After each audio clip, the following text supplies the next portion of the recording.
যুক্তরাষ্ট্রে নিখোঁজ দুই শিক্ষার্থীর রহস্য ভেদ করে উঠে এলো চাঞ্চল্যকর সব তথ্য। 17 এপ্রিল নিখোঁজ হন যুক্তরাষ্ট্রের ইউনিভার্সিটি অফ সাউথ ফ্লোরিডার দুই শিক্ষার্থী নাহিদা বৃষ্টি এবং জামিল লিমন। কয়েকদিনের মধ্যেই এই নিখোঁজের ঘটনা রূপ নেয় এক চাঞ্চল্যকর হত্যাকাণ্ডে। কোর্টের নথি অনুযায়ী 16 এপ্রিল ছিল তাদের জীবিত অবস্থায় শেষ দিন। ওই দিন সকাল থেকেই বৃষ্টির আচরণে কিছুটা অস্বাভাবিকতা দেখা যায়। দুপুরের দিকে সে এক বন্ধুকে তার চশমা নিয়ে আসতে বলে, কিন্তু নির্ধারিত সময়ে আর দেখা করতে যায়নি। এরপর থেকে তার ফোন বন্ধ পাওয়া যায়। একই সময়ে লিমনের সঙ্গেও যোগাযোগ বিচ্ছিন্ন হয়ে যায়। ক্যাম্পাসের সিসিটিভি ফুটেজে দেখা যায় 16 এপ্রিল দুপুর 12টার পর বৃষ্টি অফিস বিল্ডিং থেকে বের হয়ে যায়। এরপর আর তাকে কোথাও দেখা যায়নি। লোকেশন ও ডিজিটাল সূত্র মেলাতে কাজ শুরু করে তদন্তকারীরা বৃষ্টির আইপ্যাড থেকে তার ও লিমনের মেসেঞ্জারের কথোপকথন উদ্ধার করেন। এতে দেখা যায় তারা একে অপরের নিজেদের লোকেশন শেয়ার করেছিল। সর্বশেষ লোকেশন অনুযায়ী 16 এপ্রিল দুপুরে তারা একই এলাকায় অবস্থান করছিল। অন্যদিকে লিমনের মোবাইল ফোনের লোকেশন বিকেল পর্যন্ত তার বাসার আশেপাশে থাকলেও সন্ধ্যার পর সেটি হঠাৎ করে কোর্টনি ক্যাম্বেল ব্রিজ হয়ে ক্লিয়ার ওয়াটারের দিকে চলে যায়। 200-র বেশি সার্ভিস ও ফিচারে লেনদেনের সব বিকাশ অ্যাপে সম্ভব।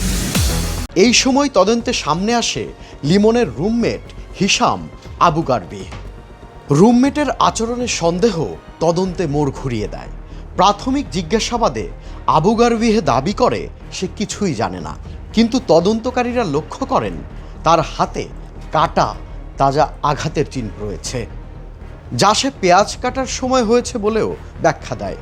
এরপর তার গাড়ির গতিবিধি ট্র্যাক করে দেখা যায় লিমনের ফোনের লোকেশনের সাথে তার গাড়ির অবস্থান মিলে যাচ্ছে, বিশেষ করে ব্রিজ ও ক্লিয়ার ওয়াটার এলাকায়।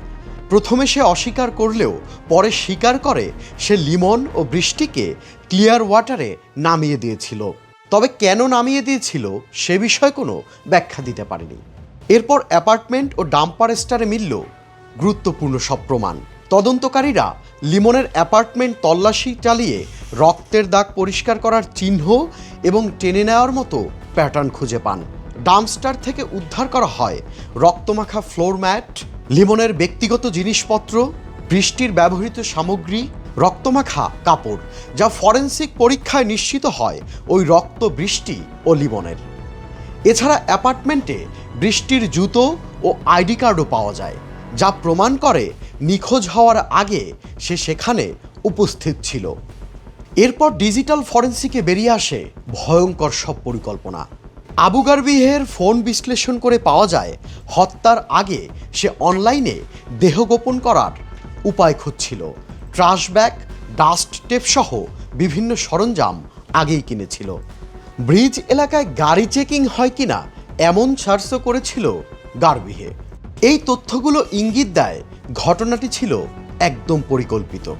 24 এপ্রিল ব্রিজের কাছে একটি কালো ট্রাশ ব্যাগ থেকে উদ্ধার হয় লিমনের মরদেহ। মেডিকেল রিপোর্টে বলা হয় তার শরীরে একাধিক ছুরিকাঘাত ছিল, এমনকি তার হাত পা বাঁধা অবস্থায় ছিল। গভীর আঘাতে তার অভ্যন্তরীণ অঙ্গ প্রত্যঙ্গ ক্ষতিগ্রস্ত হয়। এটিকে সরাসরি হত্যাকাণ্ড হিসেবে চিহ্নিত করা হয়েছে। অন্যদিকে বৃষ্টির কোনো সন্ধান এখনও পাওয়া যায়নি, তবে তদন্তকারীরা মনে করছেন তিনিও একই ঘটনার শিকার হয়েছেন। সব প্রমাণের ভিত্তিতে হিশাম আবু গারবিহেকে গ্রেপ্তার করা হয়।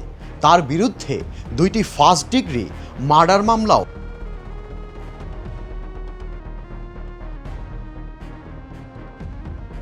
লোকেশন, ডিজিটাল ডাটা, ফরেনসিক প্রমাণ ও আচরণগত অসঙ্গতির মাধ্যমেই ধীরে ধীরে উন্মোচন করেছে একটি পরিকল্পিত ও নৃশংস হত্যাকাণ্ডের চিত্র।